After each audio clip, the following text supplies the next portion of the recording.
Hola, muy buenas tardes, profesora. Nosotros somos el equipo número 1 y nuestro tema es el movimiento estudiantil de 1968 o la matanza de Tlatelolco, mejor conocida.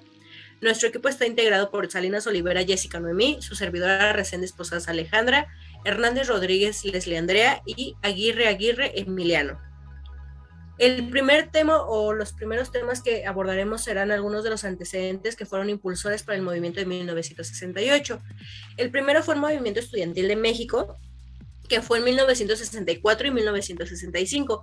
Este movimiento se fue identificado o categorizado como el primer paro nacional, ya que los residentes y estudiantes del Hospital 20 de Noviembre se levantaron y empezaron a hacer protestas en diferentes plazas con el fin de hacer valer su voz y sus derechos, ya que en esa época no se les pagaba de manera correcta sus guardias, así como su salario. Eran muy irregulares sus pagos, algunas veces se les pagaba, otras no.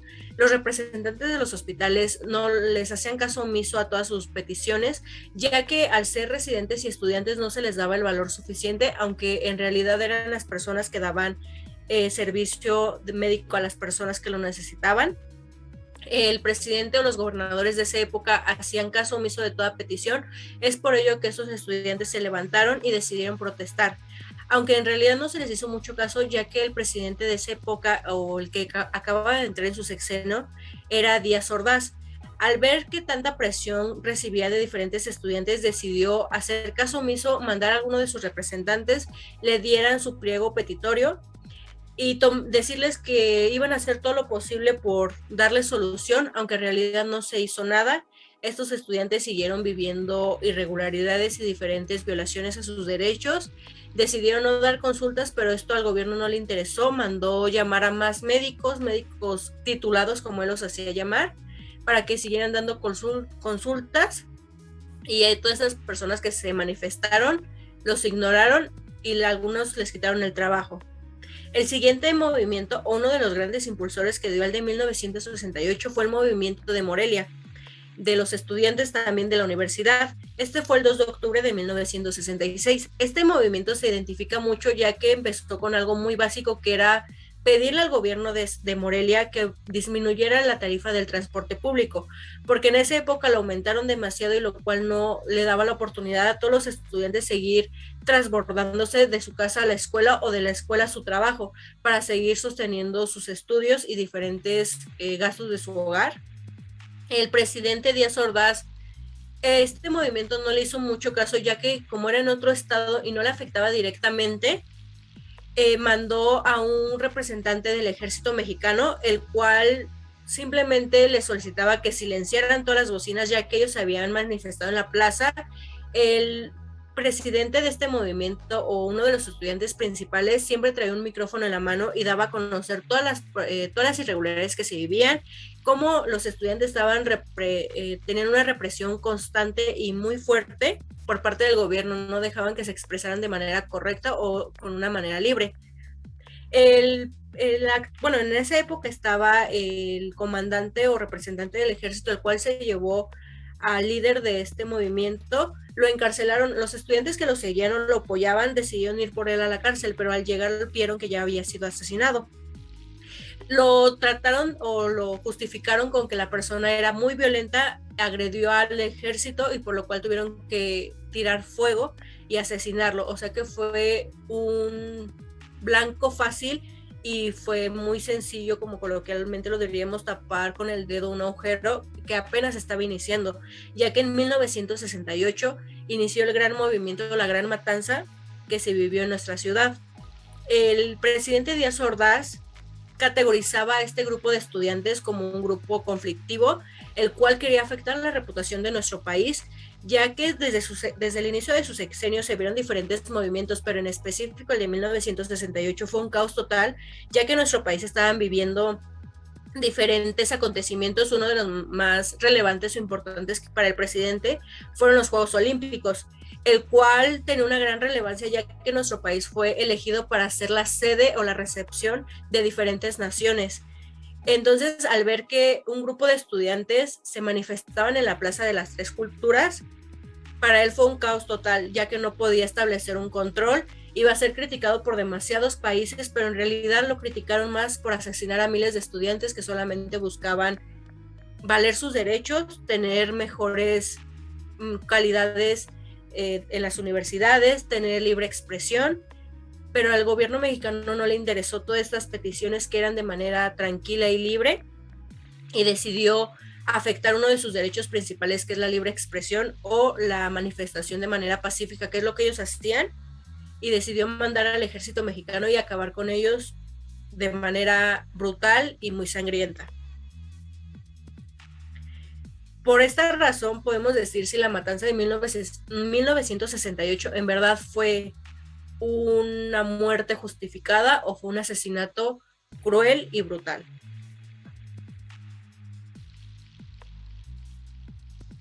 Bueno, pues lo has mencionado muy bien, Ale. Complementando lo que me estás informando y lo que nosotras hemos investigado y hemos analizado con respecto a todo este suceso que se vivió en 1968, exactamente el día 2 de octubre de ese mismo año, podemos resaltar que los sucesos fueron increíblemente espantosos. No hay otra forma de definir una matanza como espantosa.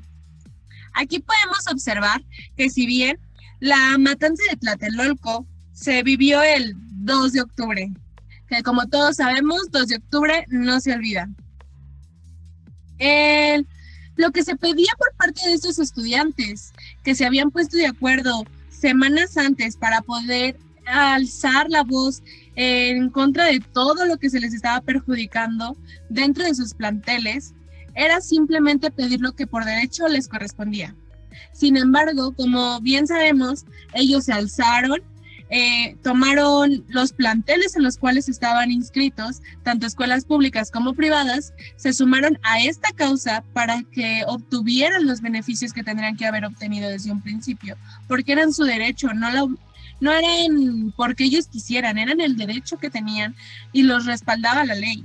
Entonces, ante todos estos hechos, ellos se reúnen, comienzan a alzar la voz en sus planteles y sin embargo no son escuchados, son reprendidos por sus maestros, por sus docentes, son castigados, comienzan a tomar represalias en contra de ellos en cuestión calificaciones, a pesar de que muchos maestros estaban de acuerdo con este movimiento por parte de autoridades, que venían indicaciones de altos mandos, les piden que por favor no sea tolerado ninguna manifestación de este tipo.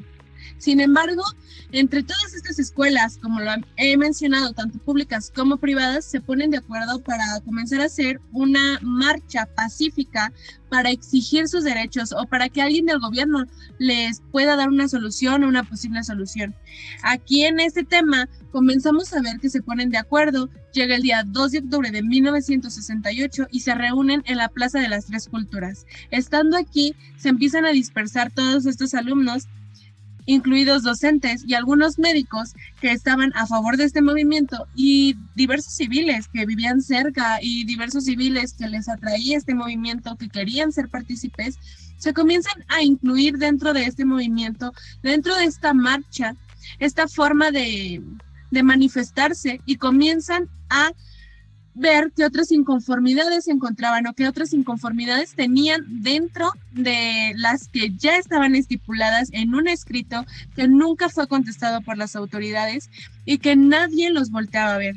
Entonces se comienzan a poner de acuerdo, comienzan a ver qué otros derechos pueden argumentar, qué otros derechos pueden exigir, y es cuando se dan cuenta que entre todas estas personas existen ciertas personas que se logran distinguir por un accesorio blanco. Sale a relucir un guante, una gorra, un pañuelo, un suéter, una playera, cualquier objeto que se pudiera distinguir a largas distancias de color blanco. Esto siendo pie a que estas personas nadie les tomaba importancia porque iban como civiles. Sin embargo, cuando menos lo esperaron y cuando pretendían que ya iban a ser escuchados por fin, se dieron cuenta que diversos aviones desplegaban por encima de ellos y comienza a haber un tiroteo desde los aires hacia todos estos estudiantes, civiles y maestros que estaban en esta zona. No obstante, con eso, las personas que relucían por llevar un accesorio blanco, una prenda blanca, comienzan a abrir fuego en contra de todos estos estudiantes. Dentro de todo este caos, comienzan a correr, comienzan a dispersarse, comienzan a querer salvar su vida, salvaguardar su vida, porque al final estaban siendo asesinados sin motivo aparente. Resulta y resalta que las personas que intentaron escapar se intentaban escabullir en algún lugar que les sirviera como refugio, e inclusive se estaban resguardando dentro de edificios y casas que estaban cerca de este lugar. Sin embargo, las autoridades no les importó que no se pudieran allanar las casas, no les importó cometer un delito, y esto fue lo que hicieron. Se metieron a las casas y argumentaban y decían que no iba a salir nadie vivo de ese lugar, no iban a salir sin alguna lesión o siendo asesinados. De esto, conforme van pasando el tiempo, se empieza a dar cuenta todas las personas, las que viven cerca, y pues de que se comienza a alzar la voz, que no nada más estaban asesinando a estudiantes, estaban asesinando a civiles, a maestros, a enfermeros y a cualquier otra persona que no se distinguiera por llevar a lo mejor un pañuelo, un accesorio blanco.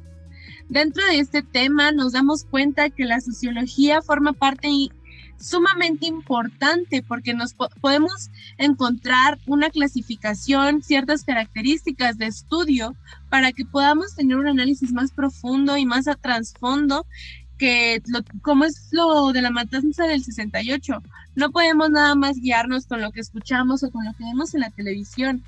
Tenemos que nutrirnos un poco más, y al darnos cuenta nosotros como estudiantes de la carrera de Derecho y Criminología, durante estos 5 semestres hemos aprendido bastante, hemos absorbido demasiados conocimientos donde nos permitimos que observar la falta de pericia, la falta de autoridad, de ética, de moral dentro de las autoridades, por el simple hecho de creer a esta multitud, a estas personas como una amenaza. Creo que no les daba el motivo ni al presidente, ni al gobernador, ni al capo del ejército, ni a ninguna otra persona de querer asesinarlos, porque todos tenemos derecho a la libre expresión, y esto era lo que ellos querían, que se pudiera tomar un poquito ese derecho y que fueran escuchados. Ahora lo conocemos y ahora se nos permite, pero sin embargo en ese momento no fue así.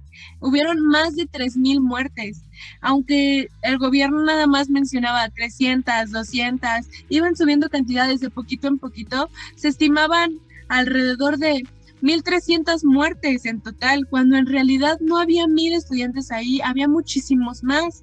Y no nada más eran estudiantes, eran civiles, niños, enfermeros. Entonces logramos observar que las inconsistencias dentro del sistema son demasiadas. No nada más es una, no nada más son dos, son más de 3 inconsistencias las que encontramos dentro de este caso. Nos podemos dar cuenta que el hecho de que fuera México una sede para Juegos Olímpicos se convirtió en la causa perfecta y el motivo exacto para poder asesinar y callar a aquellas personas que ya se habían dado cuenta que se estaban siendo violados sus derechos, que ya estaban notando estas inconsistencias, que ya querían que se les respetara, que ya querían ser tomados en cuenta. Entonces, a todo esto logramos ver que el tema es inmenso, se puede todavía sacar más información, se puede dar un análisis sobre más trasfondo de lo que tiene, y por el momento nosotros pretendemos que se llegue a un análisis complementario al que ya muchas personas han hecho.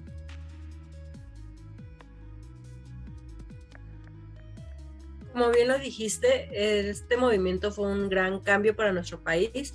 Como estudiantes o futuros profesionales de México, tenemos que quitarnos un poco el miedo de defender nuestros derechos y empezar a hacerlos valer, tal vez de manera pacífica, y que nuestro futuro gobierno no sea tan inepto o tan incapaz de resolver los conflictos que se vivan de manera tranquila y sin violentar tantos derechos como lo hicieron en ese año. Exactamente, nosotros no pretendemos a lo mejor abrir un nuevo juicio, no, tampoco pretendemos que se vuelva a hacer la investigación, pero sí pretendemos que la gente que tenga acceso al video o la gente que pueda comprender y entablar una conversación al respecto, podamos abrirle un poquito la ideología, e inclusive nosotros permitir que nos abran la ideología, personas que a lo mejor fueron testigos de ese momento o personas que tienen conocidos que les contaron cómo vivieron ese momento, y es de suma importancia saber convivir, saber nutrirse, saber adquirir conocimientos, no nada más entre nosotros, sino de diversas personas, y no quedarnos nada más con lo que escuchamos en la escuela o escuchamos en la calle. No está de más hacer investigaciones por nuestra cuenta. Resaltando todos estos hechos, la matanza del 2 de octubre de 1968 en Tlatelolco fue un movimiento de desigualdad, donde ser jóvenes era prácticamente un delito. En este tiempo se vivía un estado autoritario, donde no había libertad y se perseguía la disidencia. En esta época, el presidente era Gustavo Díaz Ordaz y su sucesor Luis Echeverría. Por décadas se trató de llevar este caso a los tribunales hasta que el presidente Vicente Fox creó la Fiscalía Especializada para Movimientos Sociales y Civiles, y también políticos. Dicha fiscalía tuvo un gran fracaso cuando la Suprema Corte de Justicia rechazó revisar este caso, la cual fue rechazada por la primera sala del máximo tribunal. También se solicitó revisar el fallo del juez del juez federal Arnulfo Castillo, la cual era en ese tiempo, pero el juez también rechazó girar las órdenes de aprehensión solicitadas en contra de ellos, como por ejemplo del expresidente Luis Echeverría y otros funcionarios militares y civiles del gobierno de Gustavo Díaz Ordaz, acusados de genocidio y de privación a la libertad. Pero el juez también negó las aprehensiones al considerar que el Ministerio Público no pudo acreditar el genocidio en estos hechos ocurridos en la Plaza de las Tres Culturas, o sea, en Tlatelolco, por lo cual el delito no era aplicable, además de que estos hechos ilícitos ya habían prescribido. El ministro Juan Silva Mesa, de la primera sala encargada de los asuntos penales que llegan a la Corte, aceptó la apelación de Castillo Prieto, en el cual era atraer el caso para que se permitiera a la Corte fijar los criterios sobre el no genocidio en el país. Esta propuesta fue rechazada también por el ministro José Jesús Gaduño Pelayo y Sergio Valle Hernández y el presidente de la sala, en el cual era José Ramón Cosio Díaz, quienes consideraron que este tema ya se había resuelto desde junio del año pasado, donde también se revisó que había una apelación de la Fiscalía Especial por sí misma. El tribunal también dijo que si existía el delito de genocidio, de acuerdo con el Código Penal mexicano, este delito se prescribe a los 30 años, pero para su sorpresa pues ya había prescribido, ¿no? Ya había pasado el tiempo ya no se hacía válido. Pero también se resolvió de que no podía aplicarse de manera retroactiva. Los compromisos también internacionales contra la prescripción del genocidio y los crímenes contra la humanidad asumidos por México.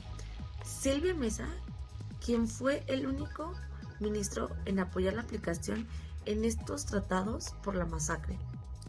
Tiempo después, Gaduño Pelayo, a pesar de la importancia política e histórica en su solicitud de apelación, solicitó que dijo que el fiscal no había planteado ningún elemento jurídico novedoso para posibilitar la intervención de la Corte.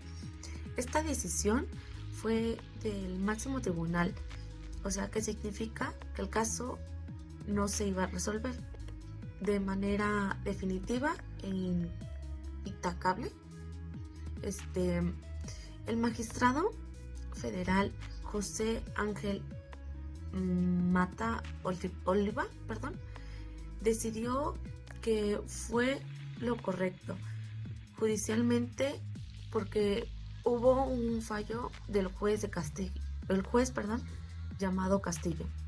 Bueno, también la magistrada Erlinda Velasco confirmó que la decisión del juez federal, que ya habíamos mencionado, se negó porque las órdenes de aprehensión contra Echeverría y el secretario de Gobernación, que era en ese tiempo Mario Moya Palencia, como presuntos responsables del genocidio en los hechos del 10 de junio de 1971.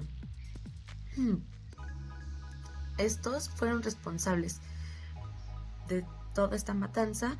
También se le conoció como el halconazo, con lo que el caso quedó cerrado en definitiva, y ahora nada más falta la decisión del magistrado Matar Oliva para que judicialmente se quede cerrado ambos casos y hasta la fecha, ¿no?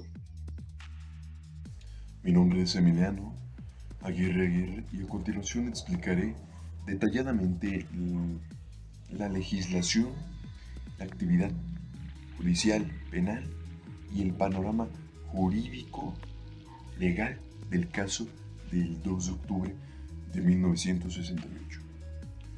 ¿Qué quiere decir el aspecto legal del presente caso? Bueno, tiene que ver con la normatividad y la visión de la aplicación de la ley y de la acción judicial de sancionar actos ilegales, en el cual determinadas conductas son reguladas por nuestros códigos, por el Código Penal Federal. Actualmente tenemos el Código Nacional de Procedimientos Penales que regula las etapas de todo un proceso penal. El Código Penal Federal, abrogado de 1968, fue lo que reguló la conducta delictiva de 1968. Por ende, nos vemos en un panorama muy vasto, en el cual se presentaron diversas conductas delictuosas por parte del gobierno, por parte de los estudiantes. El movimiento estudiantil no pretendía atacar al gobierno, no pretendía afectar a la sociedad, no pretendía afectar al gobierno, para nada. Simplemente pretendía manifestar sus ideas, sus inconformidades ante el gobierno, y que el gobierno mismo estaba atacando al movimiento estudiantil, a los estudiantes. Es decir, que los estudiantes únicamente querían un cambio, una transformación democrática, una transformación social, política y ciudadana, en la que los derechos políticos y ciudadanos y de los estudiantes fuesen garantizados, reconocidos y llevados a cabo. Muy bien, ¿quién cometió delitos y cómo se persiguieron? Bueno, se cometió por parte del gobierno, de la autoridad policíaca, de los soldados, el homicidio, lesiones de primer grado, de segundo grado y de tercer grado, desaparición forzada de personas en calidad de alevosía y ventaja no clasificada. Es decir, sí, actuaron con alevosía, actuaron con ventaja,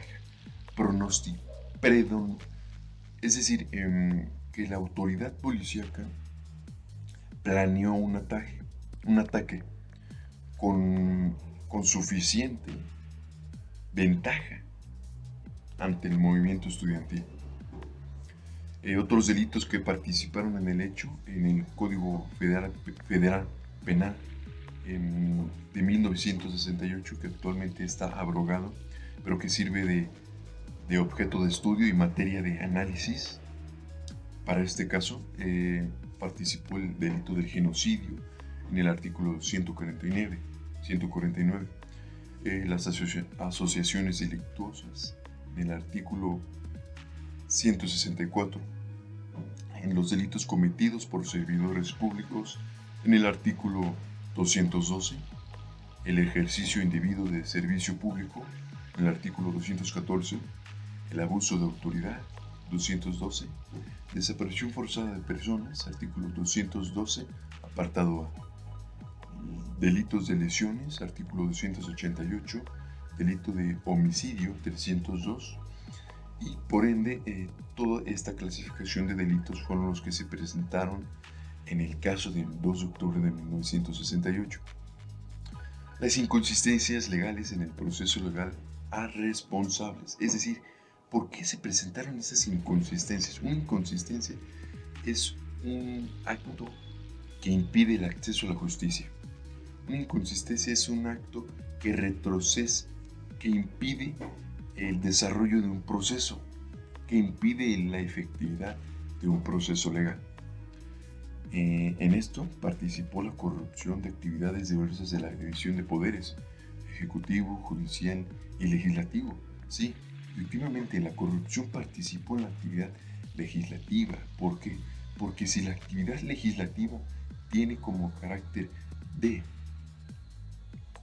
regular en un código una conducta que es ilegal, que es arbitraria, bueno, entonces el poder legislativo tenía que haber regulado en el código actos ilegales para que el poder judicial pudiese perseguir dichos delitos. Sin embargo, también el poder judicial, que son los tribunales de circuito, tribunales sanitarios de circuito,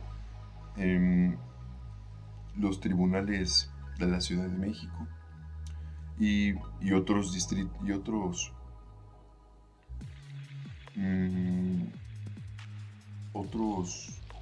tribunales tenían la facultad para perseguir dichos delitos, cosa que no se realizó. También hubo un problema muy significante. Hubo un personaje muy significante que fue materia de indagación. ¿Por qué razón? Porque esta persona se llama Ignacio Carrillo Prieto. Fue el fiscal que logró procesar y llevar a juicio a Luis Echeverría y a terceros que también participaron en este delito, en estos delitos, para llevar a cabo la masacre, esta terrible masacre, este terrible acontecimiento que marcó la historia de México, la historia democrática política de México. El fiscal Ignacio Carrillo Prieto logró procesar a estos personajes. Sin embargo, tras haber clasificado, desarrollado y llevado a juicio a estas personas, a estos imputados, así se le llama, imputado se le llama a la persona que es acusada por la fiscalía, por el Ministerio Público, el agente del Ministerio Público, en fin. Pero no hubo un castigo. ¿Por qué razón? Porque da la casualidad que los jueces tenían influencia, tenían amistad, tenían un contacto cercano a estos personajes. Decía yo que cuando el fiscal Ignacio Carrillo Prieto logró procesar a Luis Echeverría a juicio, los tribunales de enjuiciamiento, el juez de control,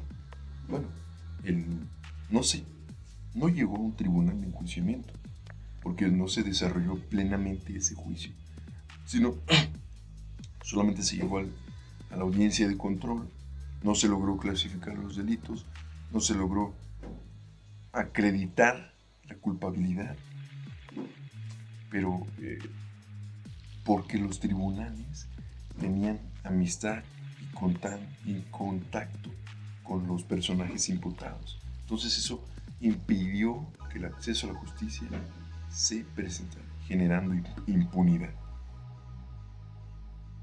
Como bien sabemos, la libertad a los presos políticos es un tema que no nada más referimos entre este caso, no nada más es algo que se vive a lo mejor años pasados, es algo que se vive actualmente. Libertad a los presos políticos. Esto es lo que se le pide al gobierno año tras año, que los políticos no puedan ser puestos ante la autoridad, no puedan tener una sanción respecto a lo que ellos llegan a hacer.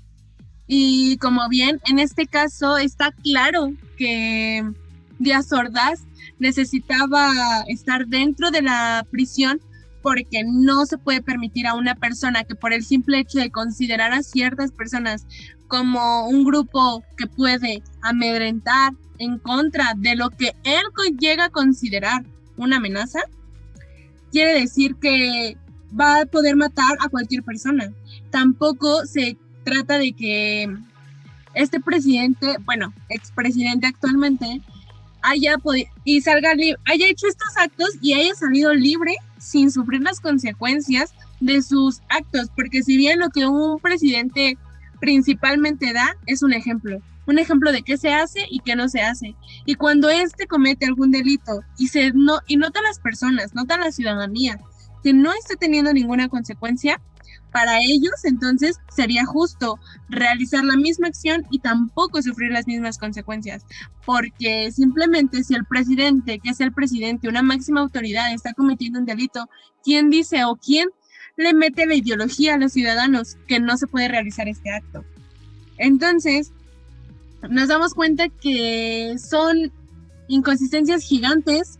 Tenemos un marco jurídico gigante en donde nos damos cuenta que se cometió más de un delito, donde hubo más de una inconsistencia, y nos nutrimos de todo esto para hacer el análisis correspondiente a todos los hechos que hemos podido nosotros relatar dentro de este proyecto.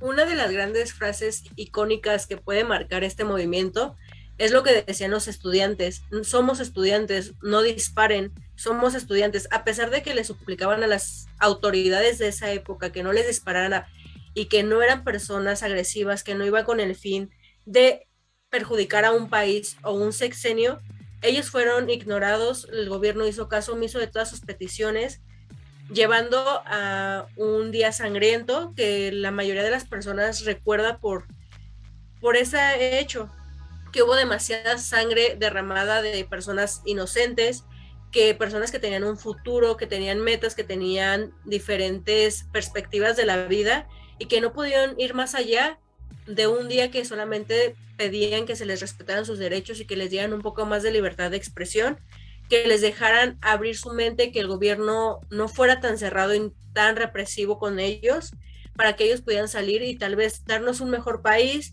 Tal vez muchísimas de las personas que fueron asesinadas en esa época eran médicos, doctores, maestros, antropólogos, peritos, jueces, que iban a darle una revolución completa a nuestro país.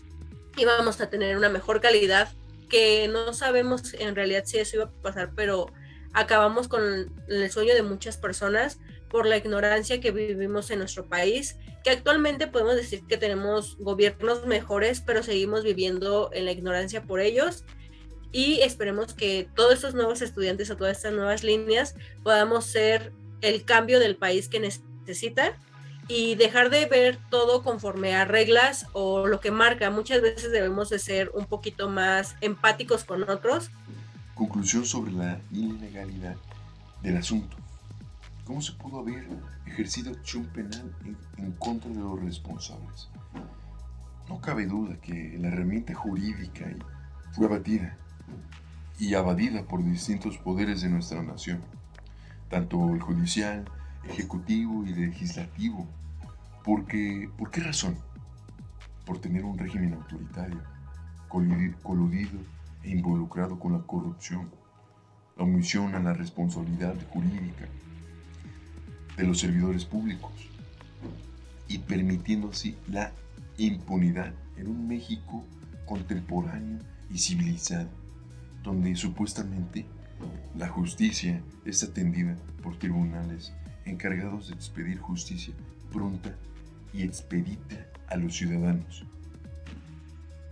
Yo digo que todo esto que pasó, y que ya pasaron muchísimos años, se vuelva a retomar para que podamos saber un poco más de la verdad y de las inconsistencias legales que existen en nuestro país y pues rige nuestro sistema de gobierno, y se pueda pues resolver para que no queden impunes todas estas matanzas que fueron ocasionadas por estos funcionarios públicos.